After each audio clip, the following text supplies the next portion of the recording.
Good morning, everyone. Thank you for joining Fairfax County Public Library this morning to meet local author Greg Manora. My name is Andrea Fernandez, and I will be facilitating today's event. Today's program will be recorded to be posted to the library's YouTube channel. Feel free to have your cameras on, but there's no obligation to do so. Please do keep your microphones off throughout the program, though, to avoid interference. We will notify you when it's time for audience participation. If you have questions or comments during the program, please submit them in the chat. There will be a question and answer at the end, so you can also submit questions for the end in the chat as well. And to start, we'll open with a video about Greg's book from his granddaughters.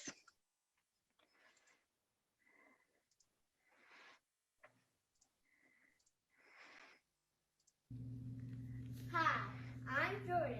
This is my sister Riley, and this is our commercial for my granddaddy's book. This is the book my granddaddy wrote about our family's journey. My great-great-grandmother could not read or write, but we made it all the way from the cotton fields of Alabama to the halls of the Ivy League. COVID-19 is making everything crazy. Now more than ever, it is clear that children will have to learn at home. My granddaddy's book is filled with strategies for learning and tips for mastering even the toughest subjects at home. Help your family succeed. Buy my granddaddy's book, read about our family's journey, and learn how we all got to go to Yale. This is our family, this is our journey, and this is our granddaddy's book. Bye. All right, good job. Thank you, guys.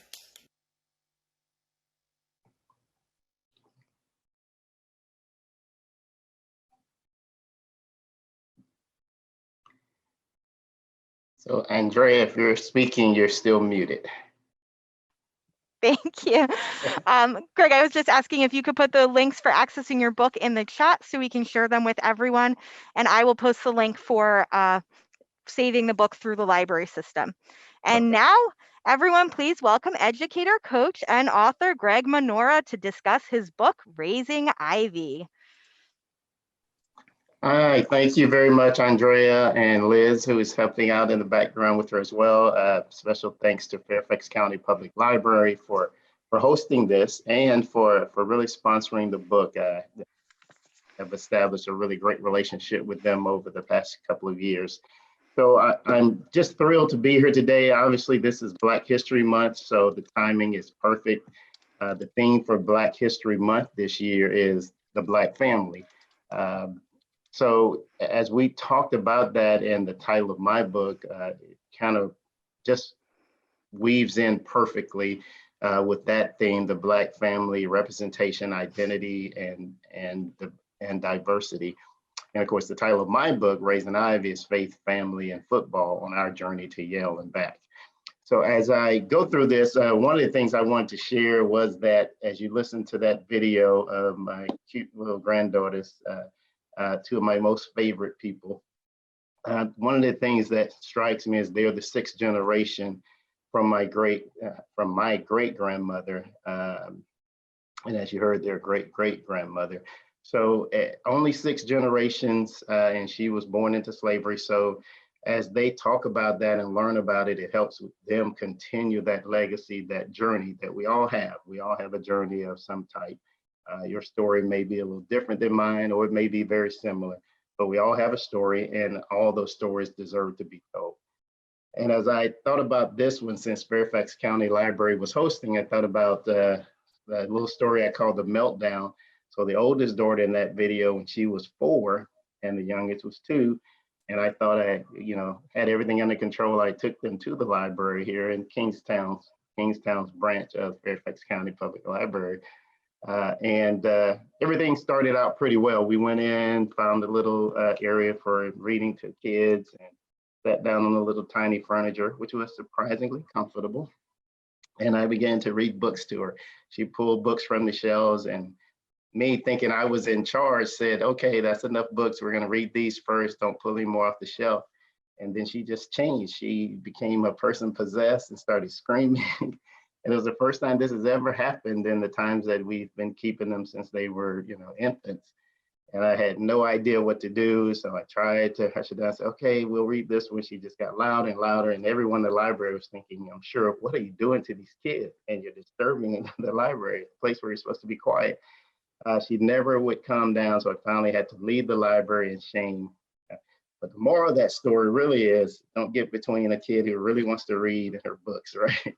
And to this day, she's such an avid reader. She's read this book and always reading. And so she was just determined, I want to read and nobody's going to stop me. And that's kind of one of the themes in my book, the importance of education, the importance of learning everything you can. And reading is certainly that foundation, because once we learn to read, then we can read to learn. So as Andrea said, I'm Greg Manora. It's a pleasure to be here today.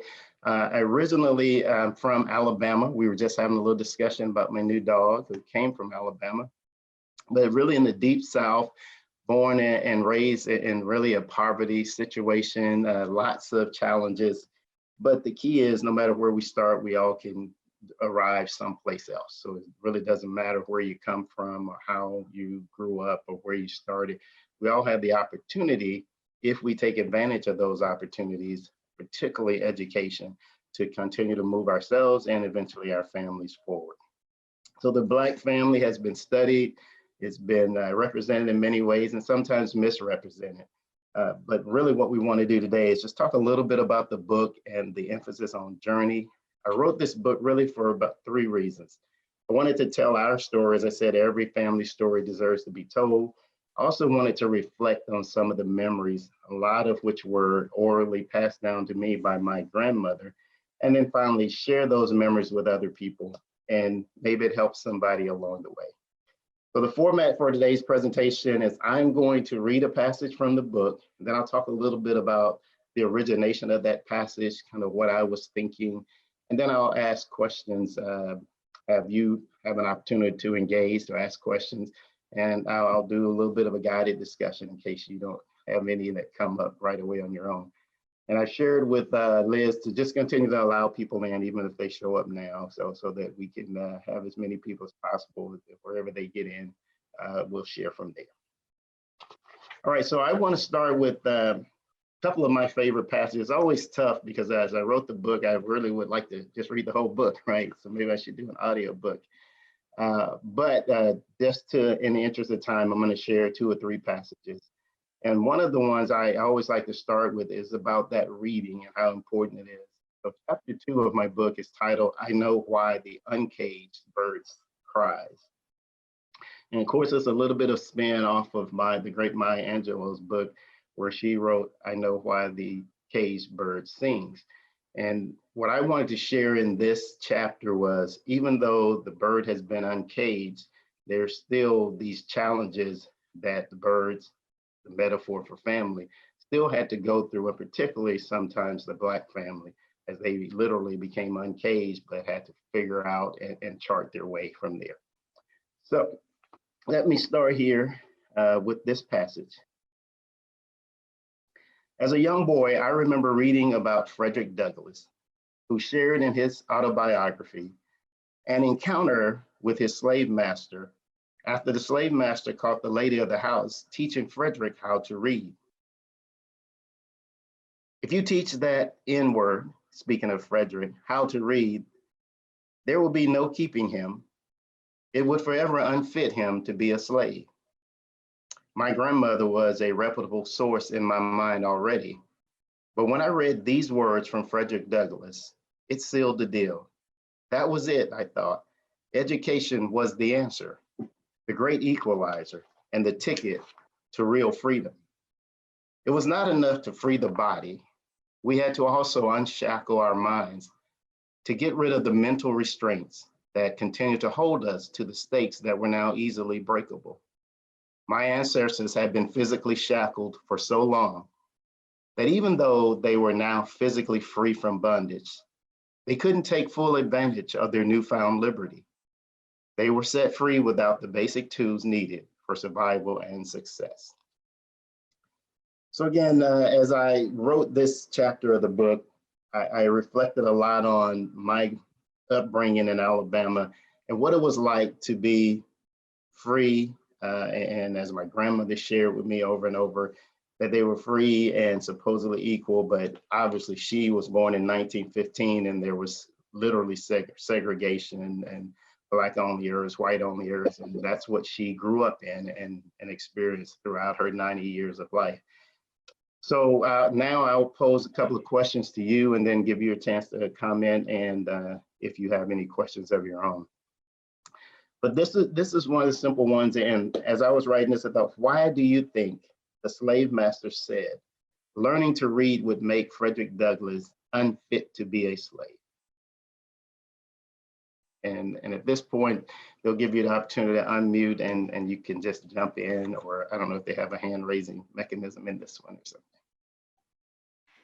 I have given everyone the ability to unmute themselves, and we also do have the reaction, so you can raise hands or leave a comment in the chat as well.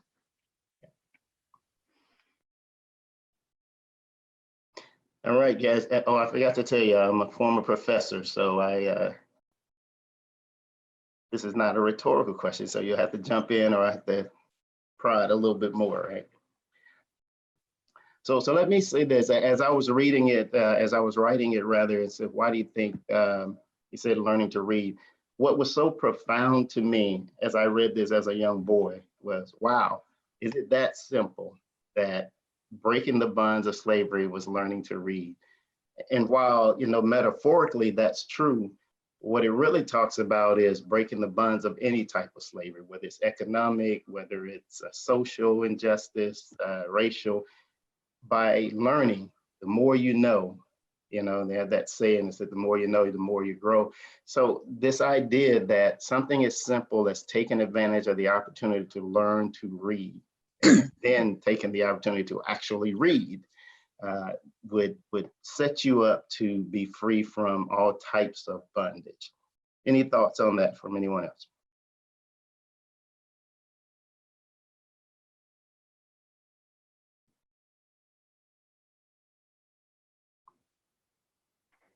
I think we have a shy crowd today, Greg. It's okay. Let me do a follow. This is Terry. I'm going to jump in here. Okay, go ahead, Terry. I'm sorry, sir. I joined late because I wasn't paying attention to the time. So I missed some of the things you said earlier. But, I hear what you're saying about, the learning to read and the education. And I think for those of us in the white majority, we fail to see what a huge difference those things make. We think that because now hiring practices are non-discriminatory and things like that, we feel like everything's moving forward from today. Do you know what I mean? And we fail to see the, the foundational problems that underlie. So I guess I'm kind of asking, because I'm someone in a position to have a lot of these conversations, what is the best way for someone like myself to engage in conversations like this without appearing to be, the white lady who wants to force you to have the uncomfortable conversation that you're sick and tired of having? Yeah. Well, Terry, thank you so much. That is a great point of view, and I will share something with you from it may be in chapter 3 of my book, but one of the only teacher. So in my entire secondary education, I only remember the name of one teacher, and for most that probably would think that's ironic, but this was a high school teacher. She taught English literature, and I talk about in the book how she helped me rediscover my love affair with reading and literature through Shakespeare. And so regardless of how uncomfortable the conversation may be, we have to have it. And one of the best way to have this conversation with anyone is first to establish that relationship.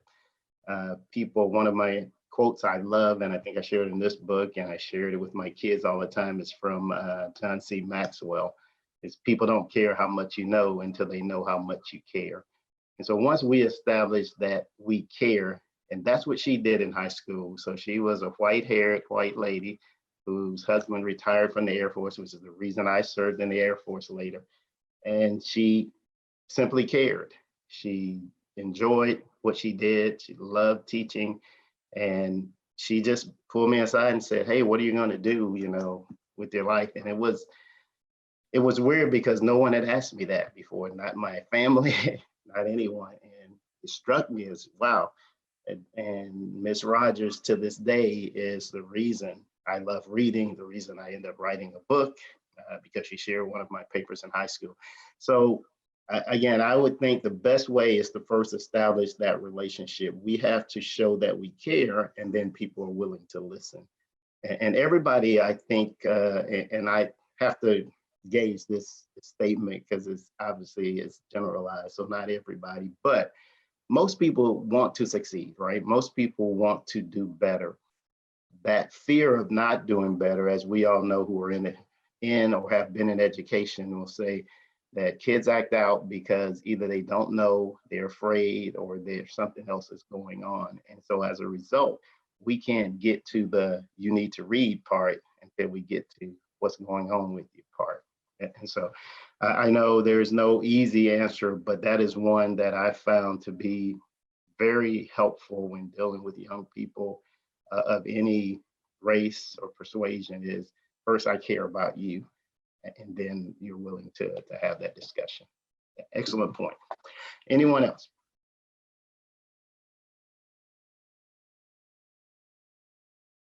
Okay, all right. Obviously, we're going to keep moving. Great point on that one, so I won't go any deeper into it. Let me move on to chapter 3 of my book. Share this section with you. As I said, I'm from Alabama. One of the places that's dear to me in Alabama is Tuskegee. And for those of you who are familiar with a little bit of Black history, home of the Tuskegee Airmen, home of George Washington Carver, who did so many things, experiments in science with peanut, and just many other, of course, Booker T. Washington, who was the founding president, famous folks in Black history. It's also where I met and married my beautiful wife, who's on the call today, in Tuskegee. So Tuskegee, I always did something great for me. I always left with something good. Well, it was at Tuskegee that I named this chapter "Pride of the Swift Growing South," which is part of the school song for Tuskegee. It starts out that way: Tuskegee, the pride of the swift growing South. So I started with a quote here from Booker T. Washington at the beginning of the chapter, and it reads, "Success is to be measured not so much by the position one has reached in life as by the obstacles he has had to overcome." And let me just share a portion of this chapter with you. Whether it was Frederick Douglass, Booker T. Washington, W.E.B. Du Bois, Dr. Martin Luther King Jr., or President Barack Obama, they all had one thing in common. They used the power of education to prepare themselves for the leadership challenge they would face. Even before we met and fell in love, my wife and I had the same belief in the power of education to change our lives for the better. Tuskegee would be the bedrock for our preparation and long journey ahead. And one of the artifacts about General Chappie James, the first African-American four-star general in the Air Force, he shared that his mother had told him to always be prepared. When opportunity knocks, you have to be prepared to walk through the door. You do not have the time to say, "Wait, let me go get packed."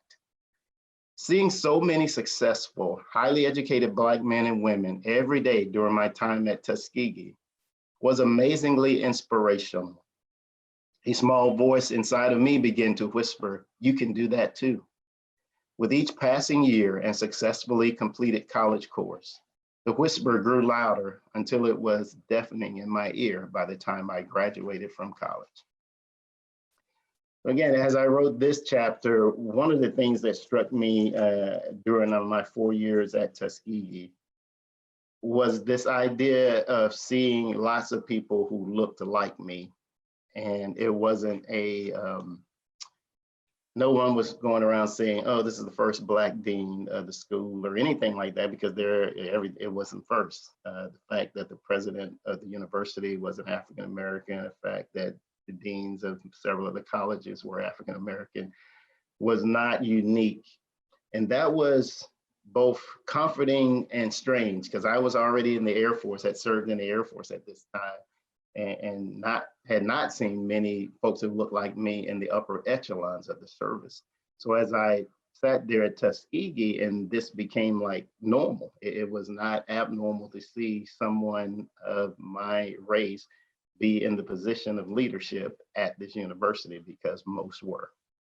So what I would like to ask of you is, how does knowing your history help prepare you for your future?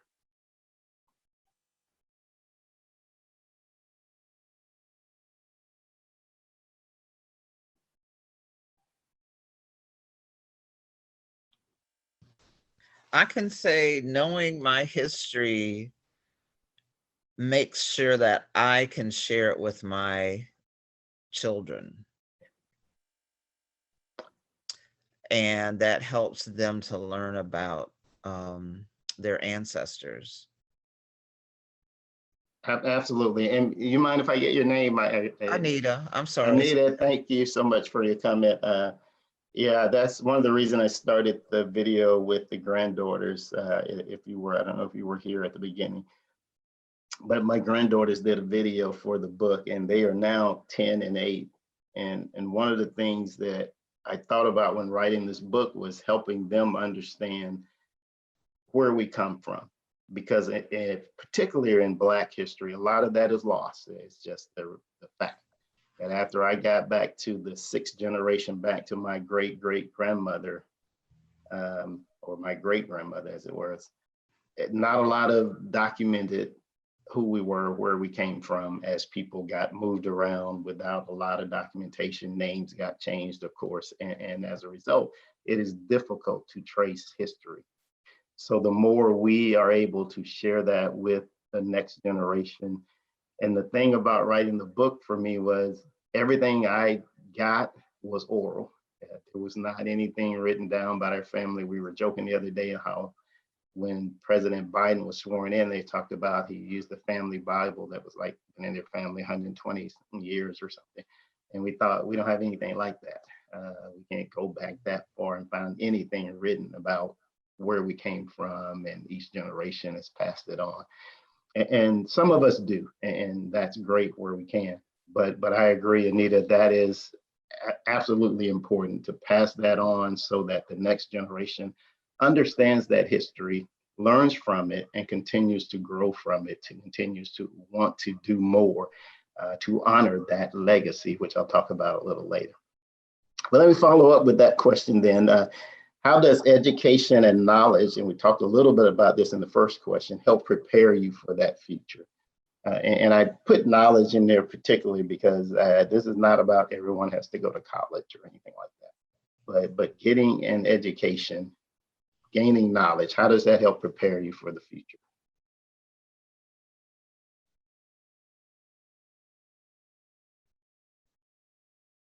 This is Terry again. I think sometimes, and I really like the way you framed that, because I think often people think of just like intellectual learning. But I think educating oneself, whether that's through formal education, whether it's through travel, and I don't mean just far away travel, but near travel as well, learning about other people, getting to know people, and having experiences in the world, I think that helps us to understand our place in the world, so that then helps us to kind of see where we fit in and what we bring to the table. And it gives us a confidence then, I think, to kind of feel like, okay, I know I have value. And this is what I bring to the conversation, because I have a little bit better understanding of where I fit within the world, what my people have been through, what they struggled with, where they triumphed. I think all of those things help inform who we are and make us not only more valuable for every job we have, for every career opportunity we pursue, not only make us more valuable, but make us more confident in knowing our value. If that, I hope I'm phrasing that in a way that makes sense. Yeah, absolutely. Thanks, Terry. That I love it. And the word as I listen to people speak, as I tried to tell my kids, I listen for themes and what, really resonates with you. And one of the words that you mentioned, I thought was just absolutely perfect: confidence. Because a lot of that's what education and knowledge is about, being more confident in any situation. As you mentioned, making you more likely to get involved, to help be part of solutions, because you're confident about what you know. And as I was sharing earlier, it's like that with kids. And part of what we try to do in our family's journey is, I was telling my son as I was writing this book, we had talked about this years before. So a lot of these stories are just written down from things I passed on to them. And one of the things I shared with him was, when I was in grad school, busy, of course, I already had a family. He was already here with 2 kids and was going to school at night. And I was taking a finance course and doing okay. I was getting a B. But I had classmates who were getting A's. And jokingly one day I said to them, "Hey, what are you guys doing?" I'm struggling a little bit with finance, not failing or anything. And one of the young ladies replied, "Well, I just read all this stuff before the class." And I laughed and I shared with my son. I said, and that was it, back to reading. I said, well, maybe I should do that instead of just showing up at the class and trying to figure it out and getting by. And so this idea of gaining the knowledge, whether it's in a class or whether it's in a job, do you take time to educate yourself to get better? And I say to him, after that, I started getting A's too, that I actually came prepared. And the teacher, as he started to teach the class, I'm like, okay, I know what you mean by that. I've already at least read up on it. And so it was jokingly shared with them, is that simple. Prepare yourself, read a little bit, gain whatever knowledge you can on your own when you can. And then don't expect the teacher, the boss, or whatever to tell you everything. And so I think that's perfect, Terry. Confidence. And confidence goes so far in that helping you be confident is being prepared. Get prepared, and that will improve your confidence. So let me ask one more question before we move on with this one then. Who has or who does inspire you to want to achieve more or be better?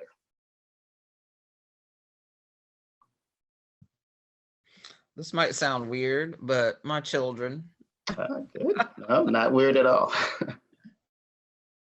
Yeah, children, as my son, I have grandchildren now. So as I share with my oldest son, who is the father of those 2, yeah, they change your life, obviously. And if you are a parent who cares anything at all, they absolutely will inspire you to want to be better, to want to do better, and want to be better. Yeah. Anybody else? This is Terry again. I'm a loudmouth. I get tons of inspiration from the books I read, such as yours. I actually run a professional reading seminar at the federal agency where I work, and so I wind up like reading things, forcing myself, because I'm the one who chooses the books. I force myself to read about people and to find books about people and situations, groups of people that I never really would have encountered before. And oh my goodness, I get so inspired. And I'm just going to throw a name out there for you and anybody else listening, because this is an example. Ray Montague, she's considered the person. Are you familiar with Ray Montague? I've heard the name. Yeah, she's considered the what do I want to say? Sort of like the what do I want to say? And she's a pioneer of ship design, but she's the person, African-American woman. She was a single mom at the time. She grew up in Arkansas. Although she had a very supportive family, this isn't somebody who had doors opening to her. Let's put it that way. A Black woman born in 1935, Arkansas. And yet she went on to draft the first computer designed naval ship. And, and she debugged the program to make that happen. So I draw inspiration from people like that. I'm like, oh my gosh, if someone can overcome those obstacles, I mean, I would never in a million years be able to do what she did, but there's other things, Right. I should be able to do other things if she's facing so many odds. So anyway, I draw lots of inspiration from people I read about. Yeah, absolutely. And that's, again, love that point about reading, because that's kind of a theme throughout the book. How this all got started and the journey is, as those of you who didn't hear the video, one of the things the granddaughter shares is my grandmother, their great-great-grandmother, could not read or write. And so when I was born in 63, she would have probably been in her late 40s. And I remember her telling me how awful it made her feel and how debilitating and constraining it was having not learned to read and write. And she dropped out of school, as she would tell me, in the 3rd grade to help work and take care of the family. So can you imagine that at 8 years old, 8 or 9 years old, saying, oh, you gotta go to work, you don't get to go to school, you have to work. So yeah, born in 1915. So yeah, reading books about what people overcome, as the quote from Booker T. Washington at the beginning of this 3rd chapter that I read about says, a lot of times success really ought to be measured by the obstacles people have had to overcome to reach that success.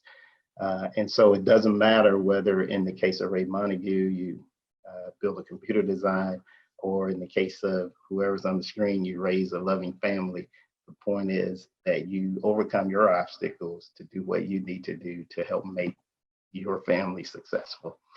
And that doesn't have to be something grand. All of us are not going to be president. It's just not going to happen. There's only been 40, what are we at, 46 of them now, 45, 46. And so in our lifetime, everybody can't be president. Literally, everybody has the ability to become a president, but not all of us will reach that. But there's no shame in reaching for something. So very, very good comment. And see, we're probably around time. So I'm going to ask one more question in this area, because I think it's important to just share this, particularly for Black History Month. And as I shared about Tuskegee, is seeing that environment, how much it inspired me. So just for those of you on the screen, why might seeing people who look like you inspire you toward a certain job, a career, or some other aspiration?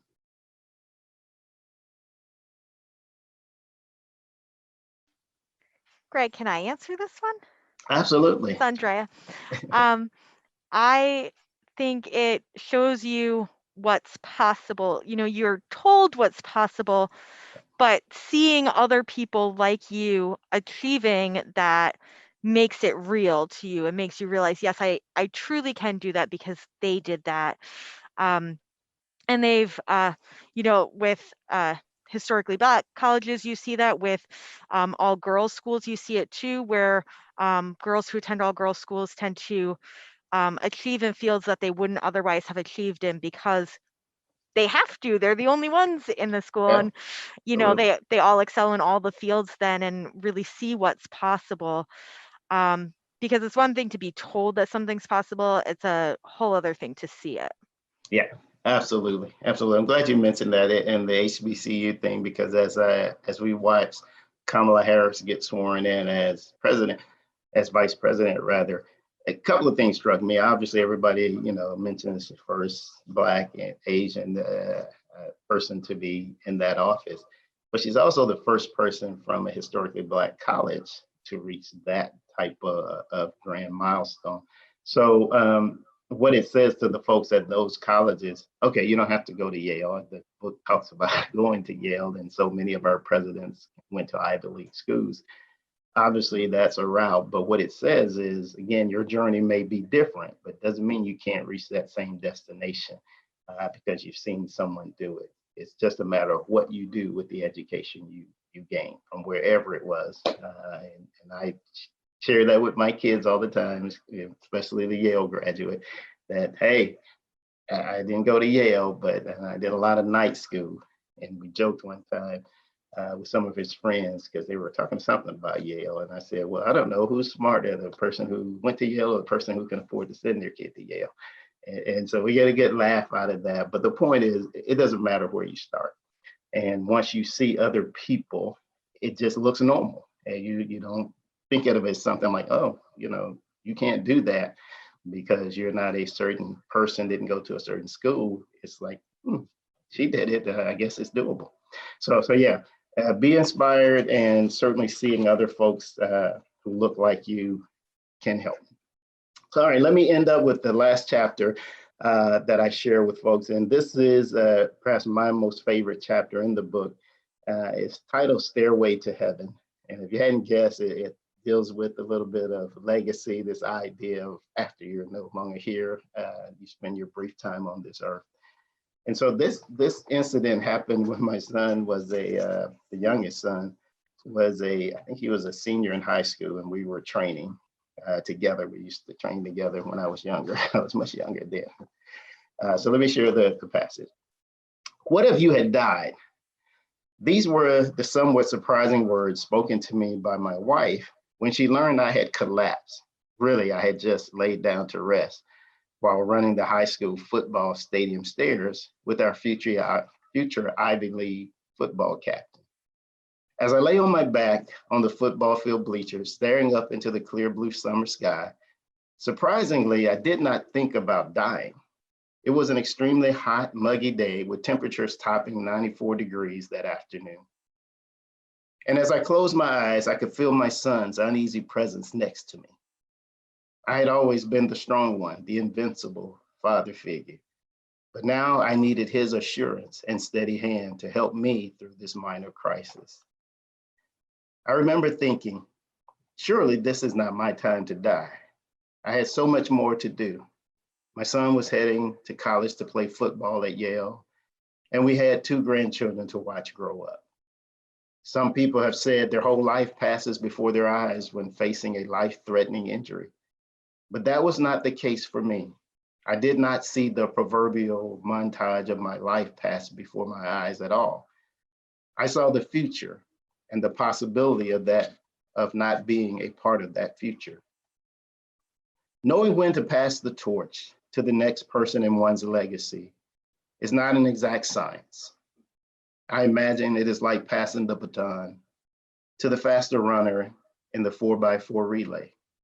Gauging the distance and timing for the handoff takes both acknowledgement that the runner ahead of you is the right person for the job, and the two of you have developed the chemistry necessary to make the exchange at the right moment to prevent dropping the baton or risking disqualification for being beyond the exchange area.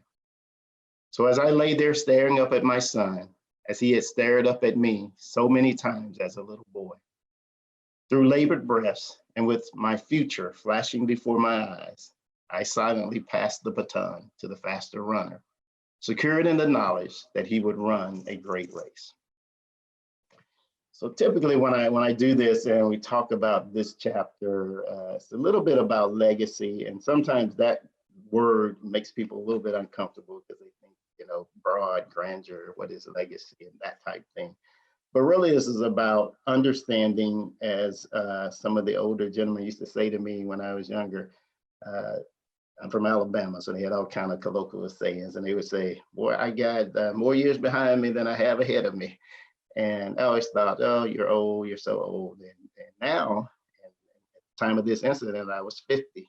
So I thought, wow, probably, unless I live to be in my hundreds, I may have more years behind me than I have ahead of me, like they used to say. And when this incident happened, though, again, I didn't really think I was going to die because I just, didn't think that it maybe could have happened. But a mild case of heat exhaustion or whatever, and you at least think about, what have I done and what happens after I'm gone? And so as parents, all of you who are parents, what do you think about that? What do you want to be, legacy, but really, how do you want to be remembered? And most of our legacy, people think about, oh, they built, big buildings or they made lots of money. But most of ours, for most of us, the average person, that legacy is going to be family, right? What do you leave behind? So what do you think about that? What do you want that memory to be? What do you think it will be now? Depending on where you are in the movie. Some of you are pretty young, I'm sure.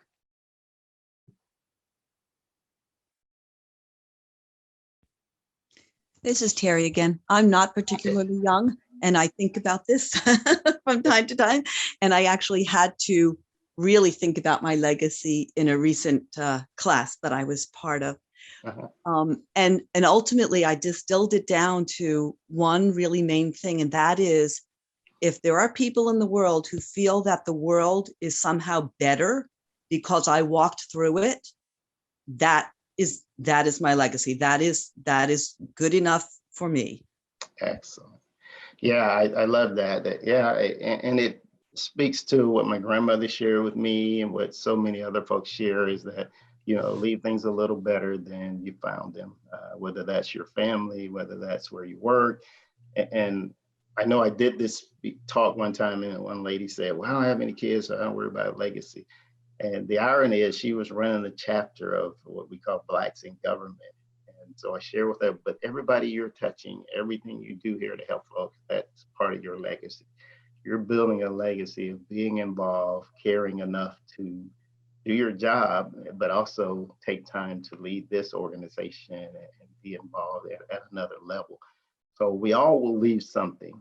And I, since this is Black History Month, one of the things that I often think about is one of the speeches from Dr. King right before he was assassinated. You may recall this speech where he would say that people always ask him, how does he want to be remembered?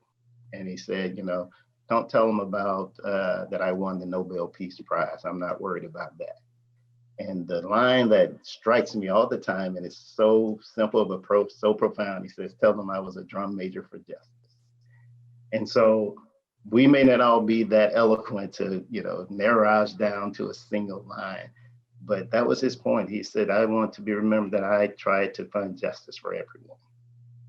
Not that I wrote books and gave a lot of speeches and that I won the Nobel Peace Prize, which are amazing things, right? At that age, to have been awarded the Nobel Peace Prize. But what he really cared about was I was a drum major for justice.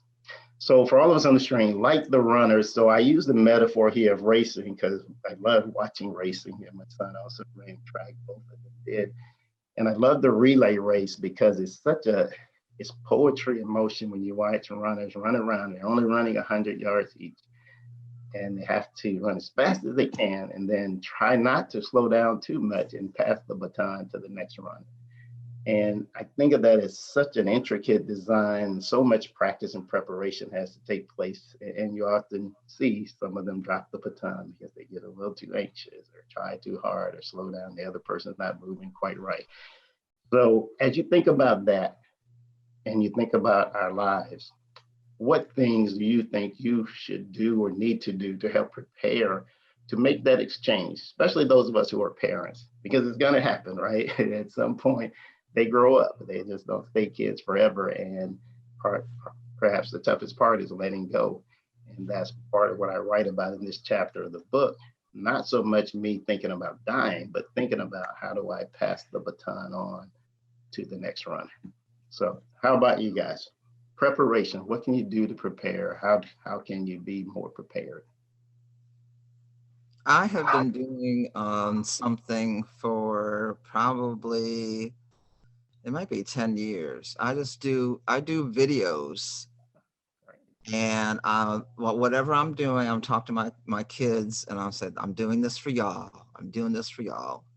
Because I like to be active, and I go to like marches.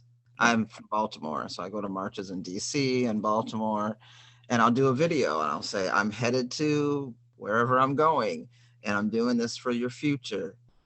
And they laugh about it, but when I am gone, they'll be able to look at it and say, yep, this was your grandmom. Yeah. Back in 2020 or whatever. So that's what I've been doing for a while. So I have some videos that my family can look at. And I've done that because my family's gone. My mother's gone, my dad's gone, my grandmother's gone, my sisters are gone. I don't have anything. I just have memories in my head. Yeah. And I have a couple of videos of my dad, and that's it. But every day I'm like, okay, I got to do something for my kids because I want them to remember me and to pass that on. I think that's important. Oh, absolutely. I love that idea. Love it. I'm going to have to adopt that. making videos. And when you talked about going to the marches, it made me think back again to Kamala Harris and how she said her mom inspired her, but her and her sister were often tagging along as they went to marches.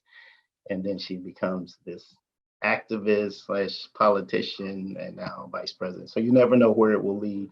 But yeah, that preparation is so, so key. I remember taking my kids to a political rally in Alabama when they were really small, back in the 90s. And so happened we ended up being interviewed on television because they saw me there with the two kids, one on my shoulders, and said, "Hey, why did you think it was important to bring them down here?"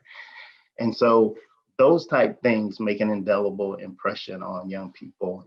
And as you said, knowing that, I think just having that realization that we're not going to be here forever, we're all only here for a brief time. And how do we make sure what we want them to know and learn continues to carry on? All right. Thank you very much, Anita. As I was saying, the chat popped up that she said she ordered the book. So awesome. I tell you, as we get ready to wrap up here, so just open for anyone have any questions at all about the book. We have a few minutes left. And if not, I could share something else. But I'll give you. I'm going to quickly. Go ahead. No, go ahead, Liz. I was just going to quickly say that I'm going to share all your information with my colleagues. I lead not only the professional reading group, but I'm also active in an employee resource group that advocates for underrepresented groups of folks. So, and I'm also involved in diversity and inclusion at my agency. So there's a whole lot of people. I've got a big audience with which to share your information. It's, just thank you. Oh, thank you so much, Terry. That's been great chatting with you this morning. Anyone else? Any other comments before we close it?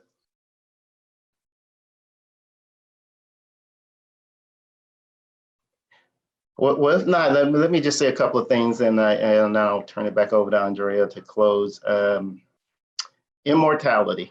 One of the things I thought about as I wrote this final chapter in the book was, how do you achieve immortality? And you can look at it from several perspectives, and those who are religious will talk about the fact that there's a life after this and so forth. But what I really mean is, what happens on this earth after you're gone that carries your legacy on, your memory, things that you shared. And I remember my grandmother and people always ask, you don't talk as much about your mother, but I do talk about my mom, of course, all the family in the first chapter of the book. But my grandmother was the one who had these amazing stories, this oral history dating back to the early 1900s. And you really can't get that, you're like, I can read books, but she was there.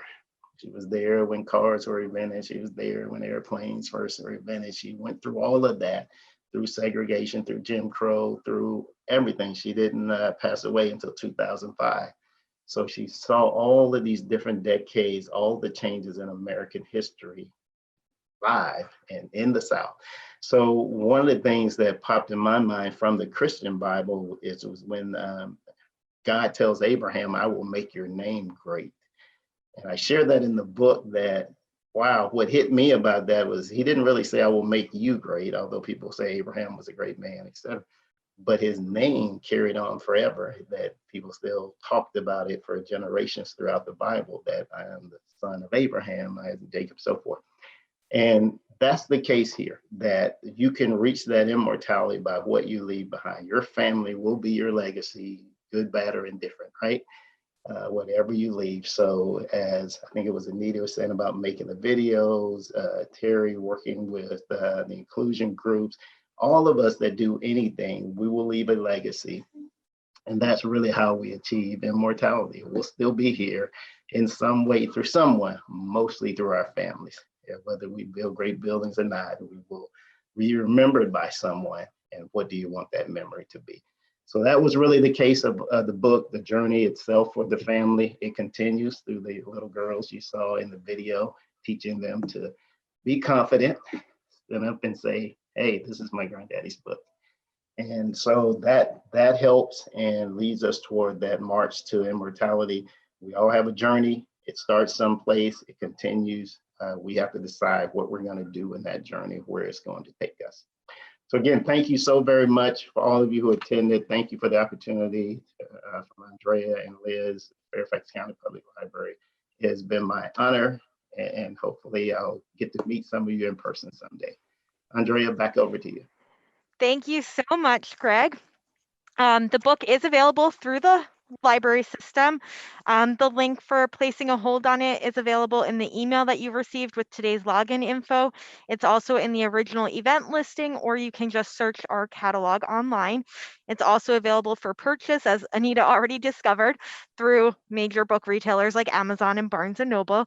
So please, there's even more interesting stories in it than Greg shared with us today. This discussion was recorded, so it will be posted to the Fairfax County Public Library YouTube channel.